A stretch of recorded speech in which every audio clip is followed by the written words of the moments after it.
Welcome back, everybody, to the Ideas Exchange podcast presented by InXpress. I am your host, Paul Castleberry, and this is the podcast where we talk about business. We talk about being a franchisor or a franchisee. Maybe we'll sprinkle in some tech and marketing and entrepreneurship, anything in between that might fall in between those categories. We talk about that here on this podcast. And my guest today is Mark Taylor. Mark, welcome to the podcast.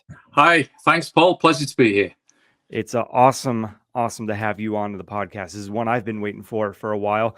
Tell us who you are. Give us the background on yourself. Let the internets know a little bit about yourself. Thank you. Yeah, so Mark Taylor, and I'm the global CEO of InXpress. InXpress is a franchise business, and that's how I started my career.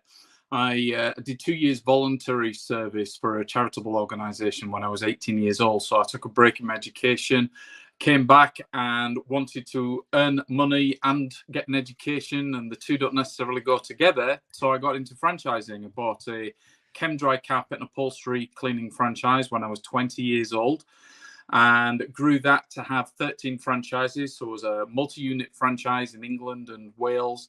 And then eventually the franchisor said, "You're as big as we're comfortable you're getting. We're not going to let you grow any further." So he said, "Okay, where do we go from here?" And at that point, circumstances were very fortuitous that an opportunity to become the CEO for ChemDry in the UK became available. They interviewed me for the job and I was successful. So my first job interview was 34 years old for a CEO role with an international franchising organization. So just a very fortunate circumstance at that time.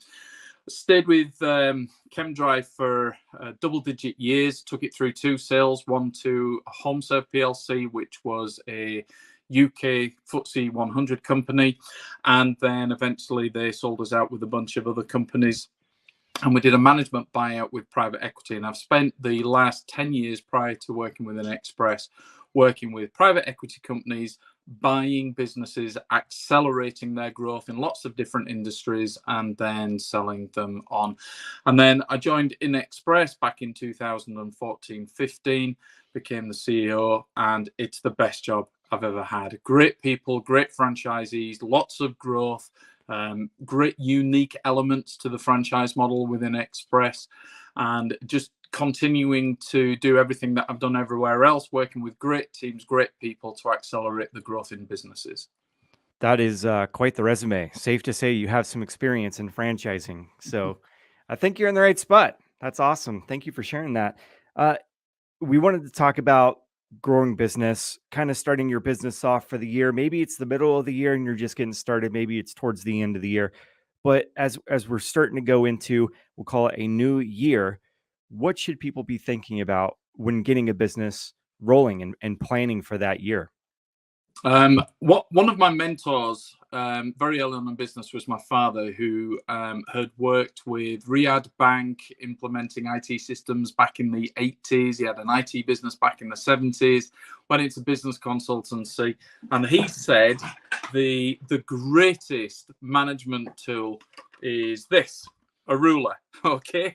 And he said the reason it's great is you can just put a line on the page, and whatever's gone on before you can build on, but you can do things totally different going forward.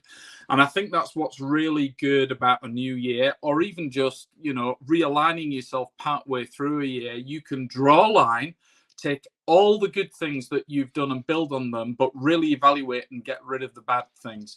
So that's what I find really exciting about a new year. It's an opportunity to look forward. I think the biggest challenge, however, is what have you got the will to do? So I'm really glad that this podcast is from the chest up, because if it was full body, it would display my affection for chocolate, and English chocolate, right? So it's not good on the calories or the body mass index. However, nearly every year, like many other people, I get to a point where I'm thinking, okay, what am I going to do different this year? I know I'm going to lose weight. So I'm going to join the gym. I'm going to diet. I'm going to do this, and the other. And the reality is, I might get 2 or 3 weeks in, and then the chocolate comes a call in and it all goes out the window. So it really comes down to what have you got the will to do, and then the most effective way of doing that. So right now, as I say, what I would be thinking about is drawing a line under where you're at, evaluating what's worked well and what are your priorities, what's giving you the best return for your time investment, and then go about setting some very, very specific goals.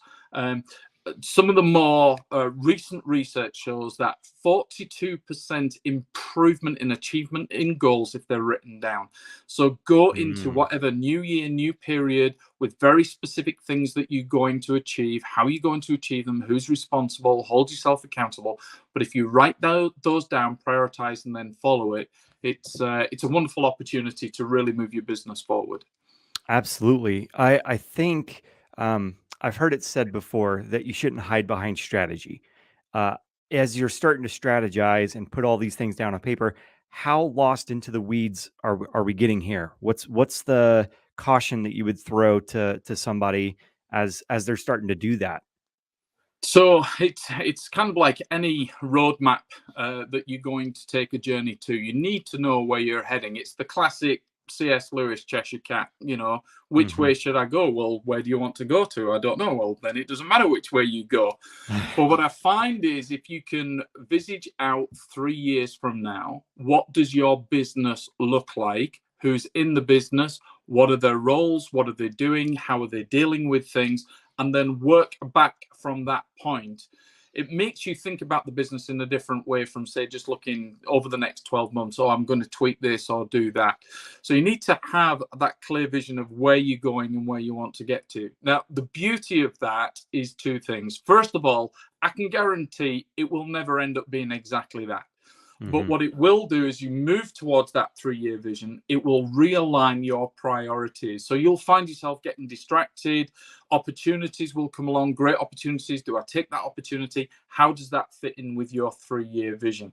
So it's not something that should handcuff you, but it's something that keeps you straight and keeps you coming back to, in my quiet moment, this was the strategic aim of where I want to get to, although the way in which you get to it might change along the way. So that exercise is, what does the business look like? Really visualize that, the people that are there, what are the activities, where is my investment, and then look at where you are now, and then how are you going to get from A to B?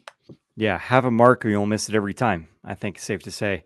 You were mentioning people in the business. Think about who's going to be there, all that kind of stuff, right? How are we going to get those people involved? How much do we want to get them involved? What are your thoughts there? All the great things that have been ever achieved have been in teams. Okay. Even the great entrepreneurs that we all know, the Richard Bransons and the Jim Dysons of this world, great concepts, great ideas, but they needed a team to deliver on it. So as good as you may be as an individual, you need to build a great team around you. And I think that Stephen R. Covey talks about this really well. He talks about emotional bank accounts. So he says, think of your relationships as a bank account. If all you ever do is go to the bank and take withdrawals, you're not going to be a customer very long. There needs to be a proven record of making deposits over a period of time, and then you can start making withdrawals. But the idea is to always keep the bank balance, that emotional relationship, in a positive balance. So I think with the people around us, it's investing in them, their skills, their time, you spending time with them so that you can call on them and motivate them. I did a study when I did my master's degree, which looked at what were the attributes of leadership that people who reported into the leader or were involved in an organization valued the most. And whether it was public sector, private sector, whatever industry, it was always number one, communication. What they look for is a clear vision of where the business is going. So we talked about that 3-year plan, to communicate that with all of the team that you work with. And there might be some bits of it you don't want to overtly share because it's business sensitive, but at least give them a vision, give them an idea of where we're going to be in 3 years' time. What does that look like? And talk to them about it. Don't dictate it. Say, this is what I'm thinking. What are you thinking? So get that collaborative input. And people just being talked to and involved in that process is so motivating. And many of the businesses I've been at, we used to once a year, I would sit in front of all of the staff in various groups and say, here's the 3-year vision and here's what we're going to focus on for the next 3 years. And they'd get it and it would realign them. So I find that an incredibly motivating thing to do for people that you're working with. Speak to them, think about that emotional bank account, spend time with them, but communicate about the business, share the vision of where you're going, and sharing the successes with them as well. Great, Pete. Great bits of advice there. That's people in our organization. Let's take it a step further and talk about relationships, partnerships, whatever we want to call it, outside of the organization. There's always going to be businesses that we got to align with, right, to help us along and get us going. Let's expand on that. How do we involve those businesses? How do we reevaluate those? Your thoughts on that? So there's two elements there. There's the business aspect and the social aspect. And we partner with some great people, some phenomenal carriers, particularly in Express. And the most successful relationships that we have is where we do the two, where we spend some time together socially or at some types of events and we learn about each other. And the relationship, I have to say, for almost every single relationship that we have has gone way beyond just a transactional business one. But when it comes to the business side of things, it's about being open and looking for the ways in which we can be aligned with a common interest. Every carrier wants to grow. We want to grow. However, a carrier might want to grow in a certain direction that we don't, or we want to grow in a direction that they don't. And what I've found in business over the years, that honesty is the best policy. To be open and direct and explain very clearly, what our strategies are. So we've got a meeting coming up shortly with a carrier in 2 weeks' time. I'll be flying into the US to meet with them. And we've been preparing for that. And item 1 and 2 on the agenda are, here's our vision, here's our strategy, here's what we're focusing on over the next year. And then that's reciprocated. Because what you're looking for is commonality and ways that will benefit each other in that relationship that you can focus on. And then once you get that element of focus and agreement, then you need to put that in writing so everyone's clear. This is what we're focusing on. This is where we're going to go. Between the two of us, it'll be to our mutual benefit, and then really work together. The classic synergy principle, if you have two people working together on something, it's exponentially more effective than just the 1 + 1. It's going to be a 3 to 10 times multiple. Yeah. I've talked to some business owners who sometimes those relationships don't go so well, and they've got to cut ties to that. I think it's easier said than done to take emotions out of it and let it just, let business be business. But we're eventually going to have that situation, right? As a business owner out there, they're going to have to cut ties with someone. Do you have some advice there, or what someone could do if they're evaluating for the next year and have to do that? Sure. So the biggest mistake that people make is waiting too long to have that discussion. So if I take the example of an underperforming sales rep, you've invested a lot of time and effort into recruiting that sales rep. You want to give them the chance. You think they could be good, but the cold hard facts show that it's not working. You have to cut that early, very early, and move on to the next opportunity. Similarly, in a business relationship, you've got to cut that and stop if it's not working for you and if it's not working for them. So as far as how do you have that discussion, this comes back to the emotional bank account. If you've invested the time correctly in the first place, then it's got to be a situation where your bank account is in the positive and you're going to have a discussion with them. And the way I would always position it is it's not working for today. That doesn't mean it's not going to work in 6 months' time. You don't want to be burning your bridges here. But I think once you realize and it's in your head, do it and act on it quickly. An example that I have, when HomeServe PLC bought us, Richard Harpin, who was the CEO, met with me and said, right, Mark, which of these relationships business-wise are not working for you? I said, well, I've got a real concern about this one here. And I spoke to him about it and he said, right, Mark, cut it. And I said, oh, I'd really like to give it a chance. I think it's got potential. He said, Mark, my experience, I'm telling you, cut it or we'll be having the same conversation in 6 months' time. Cut it right then and there. Yeah, just then. And I said, Yeah. Richard, just give me 6 months. He said, I'll give you 6 months. Guess what? 6 months later, we're having the same discussion. So it's got to be cut it. Yeah. Yeah. So what is too early or too late? That might be a hard question to answer, but and there's going to be factors there, but I mean, is there a general rule of thumb or how do you gauge that? So my personal rule of thumb is this: you set a monthly target of what you want out of the relationship, whether it be a sales Mhm. rep or business partner, etc., etc. At the first month that you deviate from what that path is, you have to overtly have the conversation and create clear expectations as to how and what you expect in the coming month. Okay. Mhm. If it writes itself and that discussion was great, then that's fantastic and you move on. If the second month comes along and you're still not getting what you need out of that relationship and what you wanted from it and you specified, then it's one last month chance. At the third Mhm. month, that's it. Now I have to say that the length that you will give somebody increases proportionate to the amount that you're going to make out of it. So if it's a sales rep that's got a very specific target and they don't hit it, you have that discussion. It's 1, 2, 3 months. You go through that process and then they're gone. You've given Yeah. them every chance. They know what they need to do. If it's something that might be, a multi-million-pound contract, you're not going to be as harsh as 3 months. It might be 6 months. But I Yeah. think if you're going past 6 months on something that you don't feel is right, then you're going too long. Yeah. You're opening yourself up with some more problems, right? Yes. So let's say we've set some targets, okay, and we're halfway through the year and we're miles away from hitting that target. Is there a way to adjust course and change some things around or thoughts there? Yeah, absolutely. So the first thing is the targets don't change, right? Yeah. So once you lock that target in for a year, that's the target.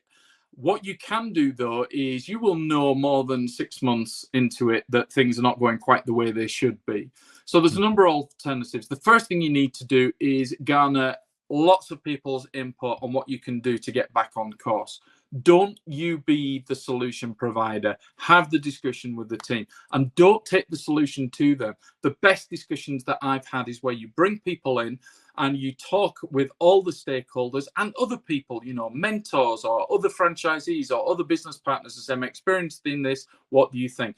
And you look to how you can bring that back on track. If, however, you do that and you put the plans in and it's still not working, then the principle has to become okay, we're going to reforecast as far as where we're getting to here and what we're looking at. So if you're reforecasting, you're saying, actually, we've done everything we can. We're absolutely not going to get to here, but let's not lose the vision of that. But let's create the expectation realistically and say, right, we're going to get to here. Let's do what we can to get to here. And that then becomes, your minimum expectation, but you're still striving for the higher target.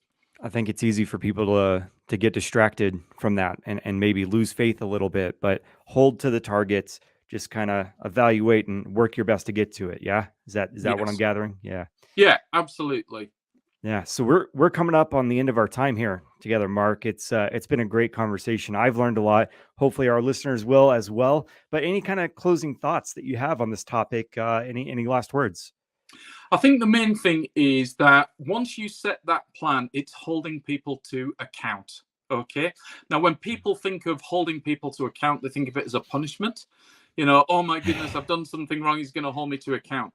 You're Holding sentenced. people, exactly. But holding people to account is a positive thing. If somebody's done well, hold them to account, invite them to come and give an account of how well they've done and how they've done it. That's the bit that people miss. We always focus on the problems rather Mm. than, well, why is that going so well? Get the person to give an account of it and do it that way. But equally, if things are not going well, don't be shy of bringing somebody in and asking them to report. Rather than you telling them, I find that if you bring people in and ask them to give an account, they 9 times out of 10 will self-evaluate and give you the answers that you wanted to point out to them. And then you've got a way forward. So hold people to account throughout that next year. Love it. Always love ending these with a random question. I've had the fortunate privilege of getting to know you a little bit personally, and I know you're a Star Wars fan. So I've got to Yes. ask, best Star Wars movie or show? The first one I saw, Star Wars Episode 4, A New Hope, 1977, 7-year-old child. It was the first film I ever saw. And, you know, that Darth Vader breath as he boarded the ship with Princess Leia, it will just sit with me forever. That's my favorite. That's the best. No beating the OG, right? Absolutely. Well, Mark, thank you so much for joining the podcast. Thank you for your insights and your information and time. It's been great. Just thank you so much, and just keep doing what you're doing. Pleasure. Thanks very much, Paul. Thanks, everyone. Thank you. Thank you so much for listening to the Ideas Exchange podcast presented by InXpress. If you enjoyed this episode and you want to show us some love and support, please share it out with others on social media or leave us a rating and review. If you want to know more about what InXpress is, visit inexpress.com to find out what they do and how they can help you and your business. That's INXPRESS.com. Thank you so much, and we will catch you in the next episode.